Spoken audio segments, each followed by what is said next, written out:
You are listening to RudolfSteinerAudio.com. If you are listening to the podcast of this, it is located at rudolfsteiner.podbean.com. Please consider becoming a patron. This is a reading of a collection of lectures by Rudolf Steiner entitled Pastoral Medicine. This is Lecture 8. Dear friends, yesterday we examined the human constitution as far as it can be seen in man himself or in connection with his immediate environment. Today we must go out beyond man, for everywhere man stands in some relation to the forces in the universe, and one can only understand these various relations if one explores the immense diversity of the universe itself. Just think, dear friends, how manifold the forces in the universe are. Look at a growing plant, for instance. Follow the growth of its stem upward from the earth's surface, and the growth of its root downward. Right there are two opposite tendencies within the plant, a striving upward and a striving downward. And if today we were far enough along in scientific research, so often used for less important matters, to use it for such a thing as the growth of a stem upward and the growth of a root downward, we would find the connections in the universe that would then finally explain the totality, man and the world, microcosm and macrocosm. For we would find that everything connected with the stem's upward growth has some relation to the unfolding of the sun's forces in the course of the day, in the course of the year, even beyond the year. And we would find that everything connected with the root's downward growth has some relation to the moon's forces and the moon changes. If therefore we look at a plant properly, we come already, through its form, to a relation between sun and moon. We have, so to say, to extract the simple image of a plant from the whole universe, from all the forces in the universe. Someone who is really observant will never see the root otherwise than striving downward into the earth, and at the same time rounding itself. The root rounding itself into the earth, that is the picture of the root that one must have, the rounding form pushing into the ground. Plate 5, left. The stem we must see differently, as it unfolds in an upward direction. Someone who combines sensitivity with observation will have the definite feeling that the stem strives to stream out as a line. The root wants to unfold in a rounding, circular direction. The stem wants to unfold in a linear direction. That is the archetypal form of the plant. And in the linear, striving upward, we must see the presence of sun forces on the earth. In the roots striving toward roundness, we must see the presence of moon forces on the earth. Now let us look further. We think of the sun as being at a great height, and of the plant as streaming to reach it. But the plant does more than just reach upward. It reaches out in width, it creates peripheries. And we find within its upward striving that something else is active, at first just at its top in the blossoms. We find the forces of Venus working with the sun forces. Then, as blossoms unfold below, as leaves come, moving inward from the periphery, we find the forces of Mercury working. So, if we want to understand the structure of the plant as it pushes toward the sun, we must see that the sun forces are helped by the forces of Venus and Mercury. That on the one hand. On the other hand, we must realize that these forces alone would not be able to form the plant. With them alone, the plant being would, in a certain sense, only attain a compact, solid form. For it to unfold as one sees it, for instance, in the most extreme example in a tree, there are forces working everywhere, counter to the Venus and Mercury forces. namely the forces of Mars, Jupiter, and Saturn. Thus, as well as the basic polarity of sun activity and moon activity, there is also the activity of all the other planets in the universe. Plate 5, left. Let me add this comment. In the plant, dear friends, you have the entire planetary system in front of you. It is right there on the earth. And perhaps it is not so ridiculous that a scholar, a half or three-quarters scholar, as Paracelsus was, made such a statement as this. When you eat a plant, you're eating the entire planetary system. For all those forces are contained in it. Paracelsus said it like this. With the plant you eat the whole heaven. The world is indeed formed in such manifold variety, but one does have in one's immediate environment the forces of the entire macrocosm, in growth, in structure, in the disposition of all living things. Now let us get back to the human being. We showed yesterday that one can go from the area of our lung breathing to a higher area, where, if I may so express it, there is a finer inhalation. And we discovered that this finer inhalation carries karmic streams in from the past. We can go still further. If we have working into man what I would like for the moment to call a refined breath stream, plate 5, right, then we can say the following. If the human being would unfold only what lies in his astral body and ego, he would never reach the sun, with the human constitution as it is at the present time. When he is in his ego and astral body during sleep, he does not reach the sun sphere. There is only darkness. If he were to live in his astral body and ego, without any connection to his etheric and physical bodies, he would not come to the sun. How then does it come about?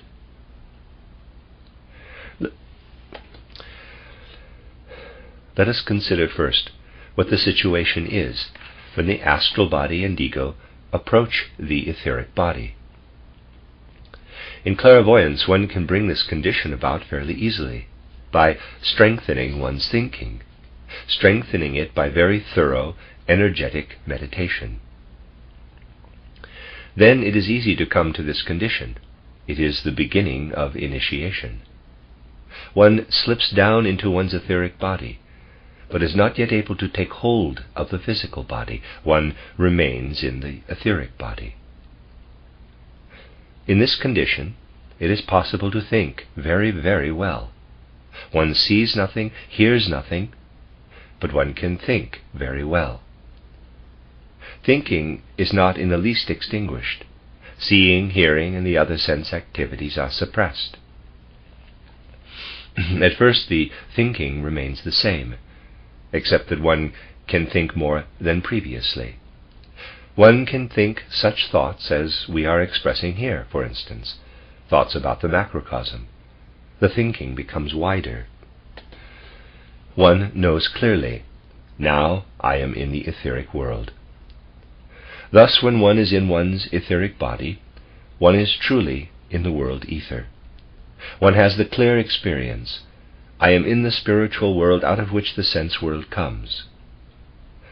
But one is not able to differentiate between spiritual world and sense world. One is beyond a differentiated sense world. The sun no longer shines, the stars no longer shine, there is no moonlight. There is no longer a clear distinction between the kingdoms of nature on the earth. A person only has that faculty when he is down in his physical body in normal life or in a higher stage of initiation. But in exchange for the blurring of the contours of the sense world, there is a general spirituality, the weaving life of the spirit. If now one goes further, if one takes hold consciously of one's physical body, so that one begins to live in the organs, then the perceptions that had become dim or had vanished begin to emerge again. with the exception of earthly forms. Now they appear as spirit entities. Where earlier in ordinary consciousness one had seen the sun, and then it had become dark, foggy, but had still been within the general weaving spirituality, now there appear beings of the second hierarchy. Now one can differentiate in the spiritual world. Moon and stars appear again, but in their spiritual aspect. They are now spiritual colonies. They can be called that, or the like. Now one understands how it is that in ordinary, everyday consciousness, mankind sees the sun, for instance, in its physical form, and the same with other things. But when someone has entered consciously into his physical body, has actually taken hold of it in its spiritual dimension, he sees the sun as a spiritual being, and the same with the whole world. Now one knows that with each sun ray shining down upon us during the day, with every single sun ray, spirit is also entering us. Through every sense experience, spirit is entering us. We have, therefore, to regard the higher, finer breathing as a breathing that is continuously impregnated by spirit. And we perceive that sun is living in every sense perception that streams into us. It is indeed the spirit of the sun, or the spirits of the sun. Sun is present in every sense perception. In our finer breathing, the sun force, the sun life, is streaming straight into us. So you see the relation man has to the sun.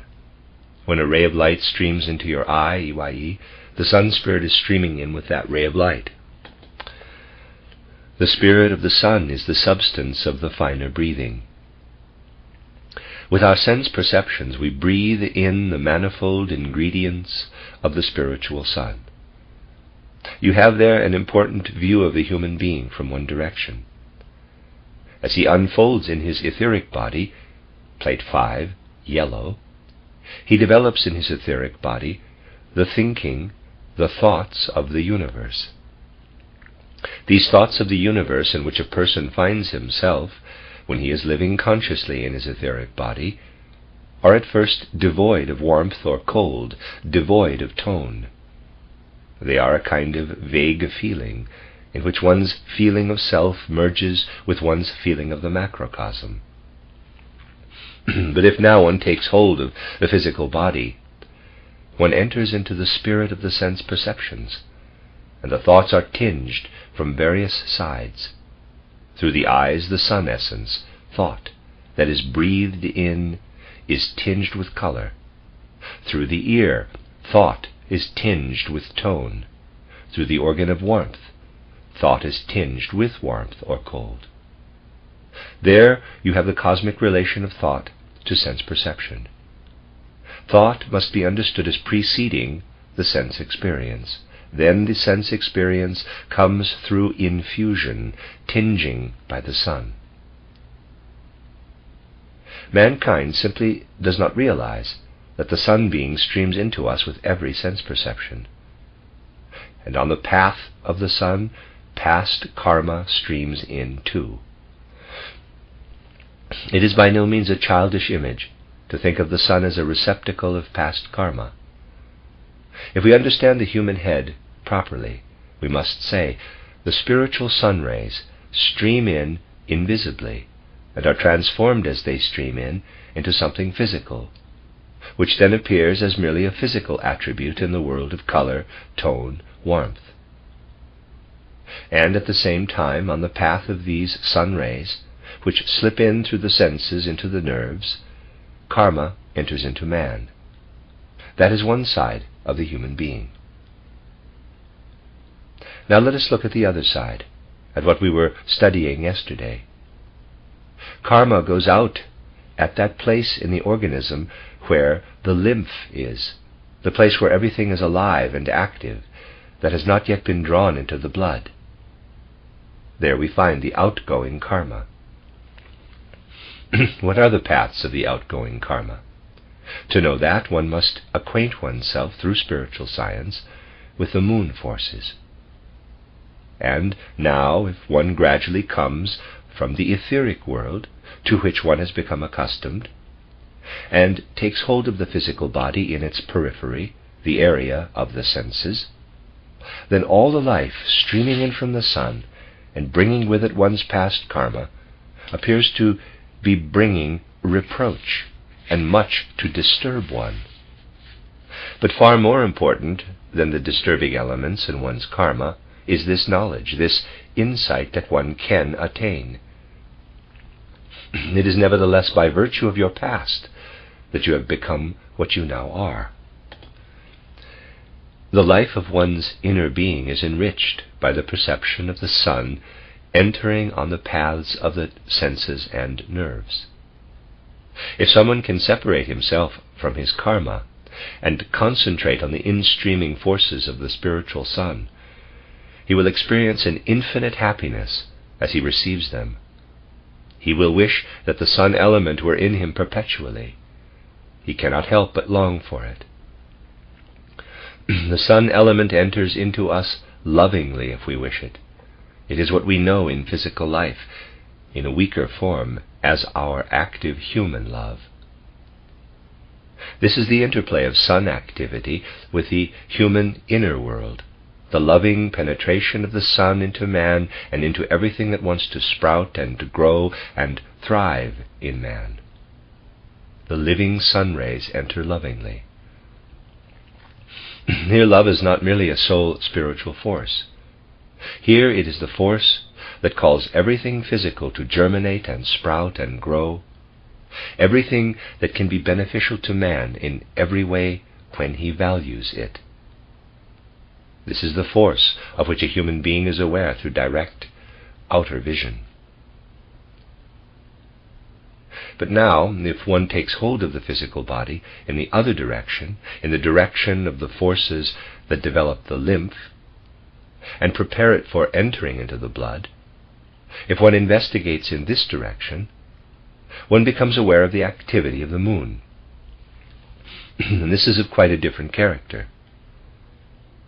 We can say on one side, the spiritual sun is active in the way we have indicated. On the other side, the moon is active.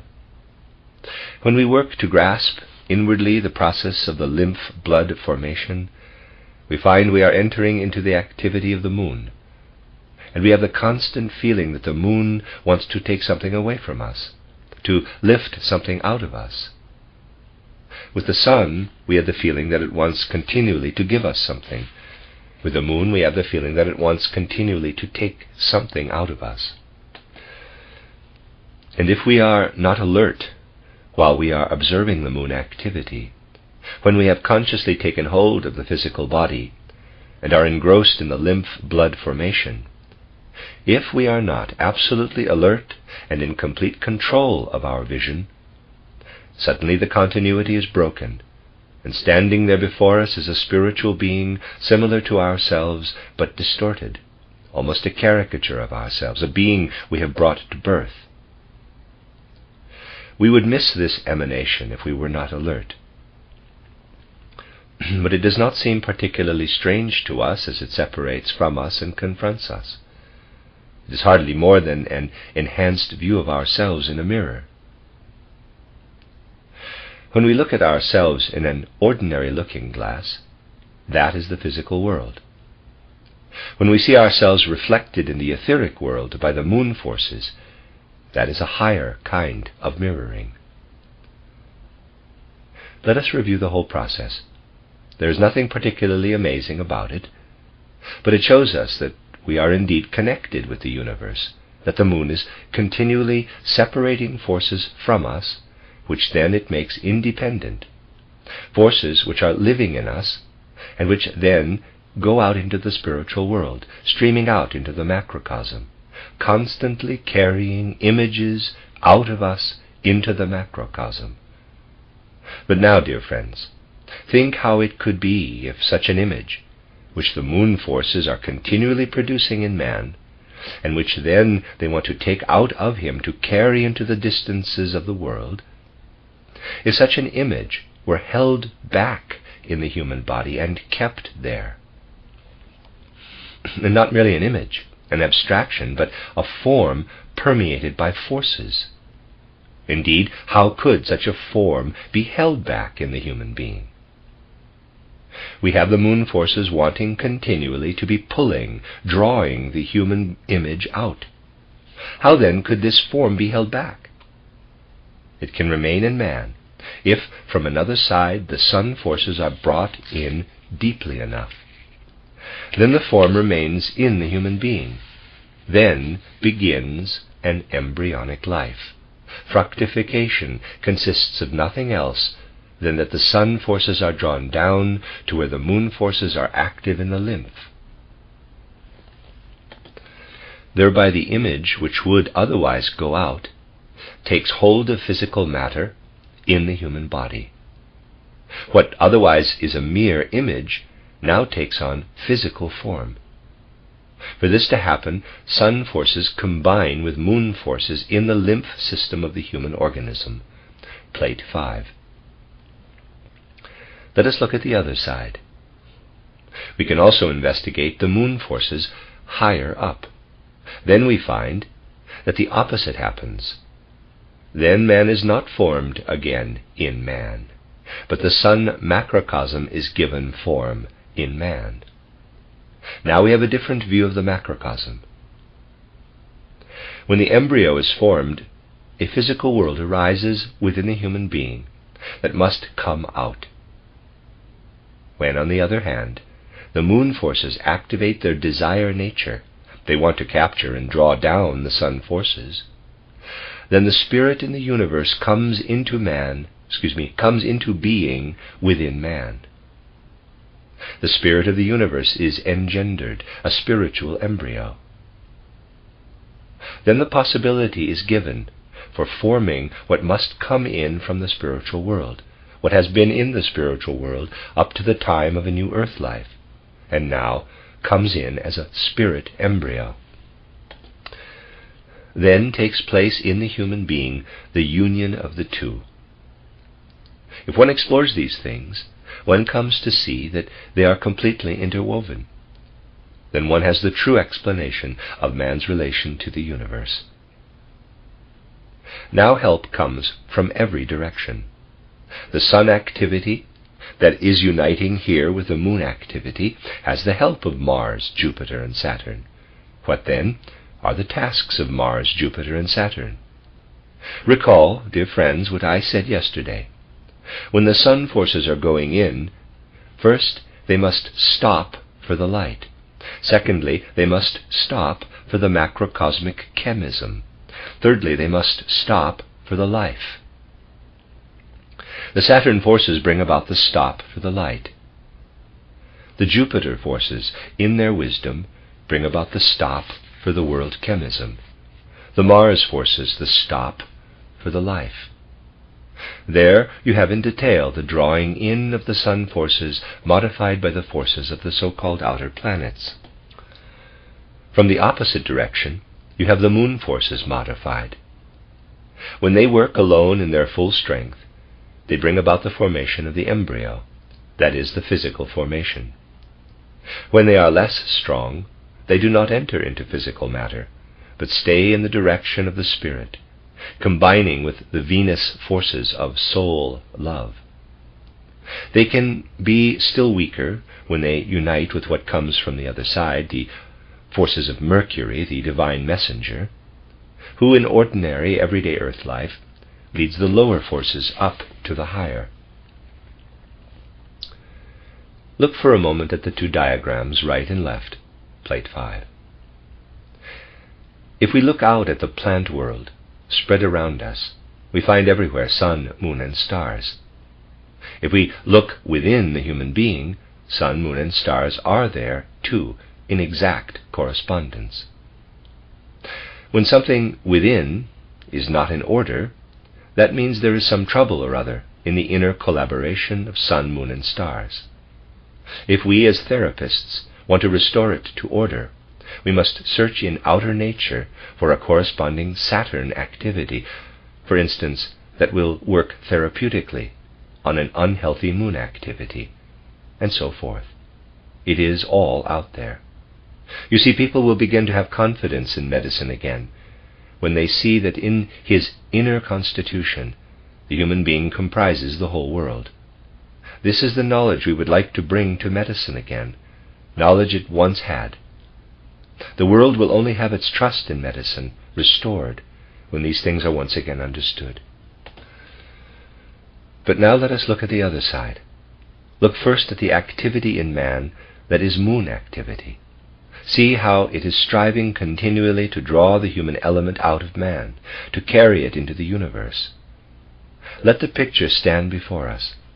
The human being striving to get out of himself, wanting to be carried into the universe.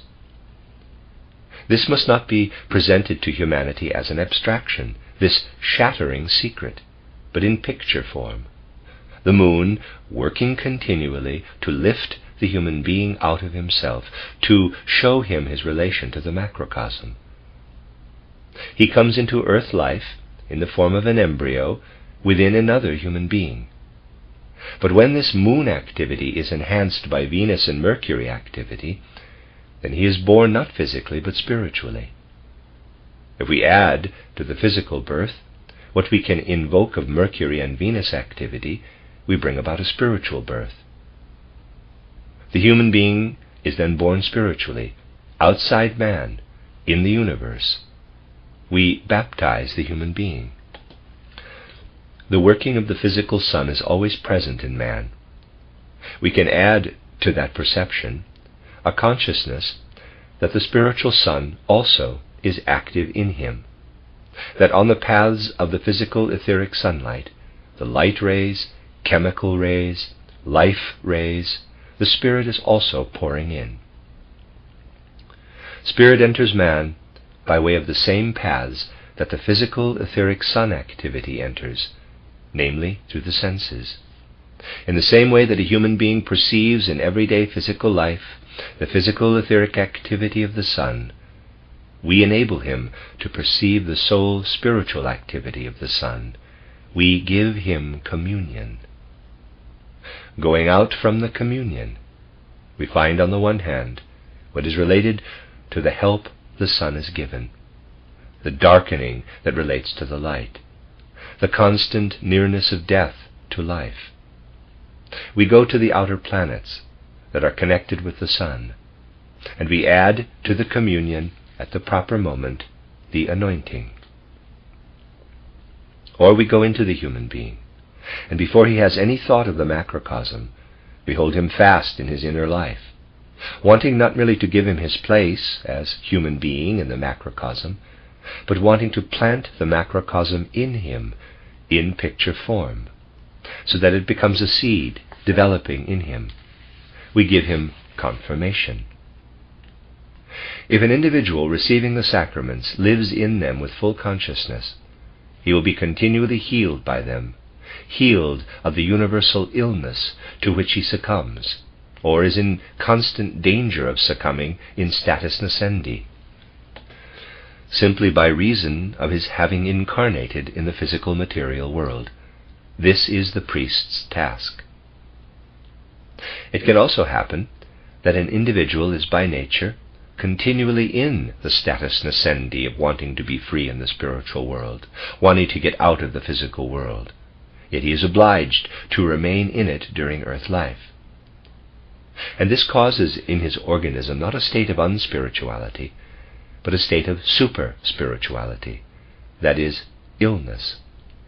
Medical measures must be prescribed, the opposite pole to the sacraments when illness appears. This is the physician's task. Thus we see on the one side the spiritual healing of the priest, and on the other side the priestly attitude of the physician, the physical healer. If we recognize how their tasks can be coordinated, then we have grasped the significant connection between pastoral work and medical work. Then pastoral medicine is not just a theory, but embraces the working together of human beings. The end of Lecture 8.